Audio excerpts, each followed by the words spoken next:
রাজশাহী বিশ্ববিদ্যালয় ক্যাম্পাসে মাটি খুঁড়তে গিয়ে উদ্ধার করা হয়েছে ১৯৭১ সালের মহান মুক্তিযুদ্ধের সময়কার একটি শক্তিশালী মর্টার শেল। মঙ্গলবার সকালে বিশ্ববিদ্যালয়ের জিমনেশিয়াম সংলগ্ন টেনিস কোর্টে সংস্কার কাজ চলার সময় এটি পাওয়া যায়।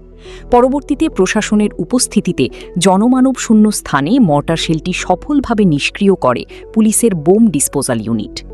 রাজশাহী বিশ্ববিদ্যালয় স্টেডিয়ামের পূর্ব পাশে অবস্থিত পুরাতন টেনিস কোর্ট। দীর্ঘদিন অকেজো হয়ে পড়ে থাকা এই মাঠটিকে খেলার উপযোগী করতে মঙ্গলবার সকাল থেকেই চলছিল সংস্কার কাজ।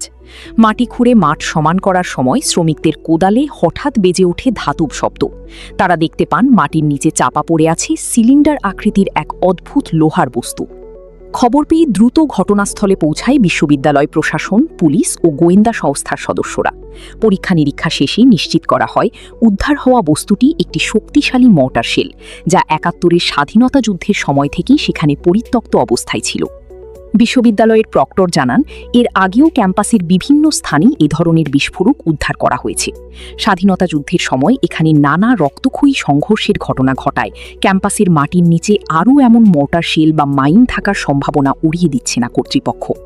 নিরাপত্তার স্বার্থেই খবর দেওয়া হয় রাজশাহী মহানগর পুলিশের বোম ডিসপোজাল ইউনিটকে। তারা এসে অত্যন্ত সতর্কতার সাথে শেলটি উদ্ধার করে ক্যাম্পাসের এক নির্জন ফাঁকা স্থানে নিয়ে যায়। সেখানে গর্ত খুঁড়ে এবং বিশেষ প্রোটোকল মেনে বিস্ফোরণের মাধ্যমে মর্টার শেলটি সফলভাবে নিষ্ক্রিয় করা হয়।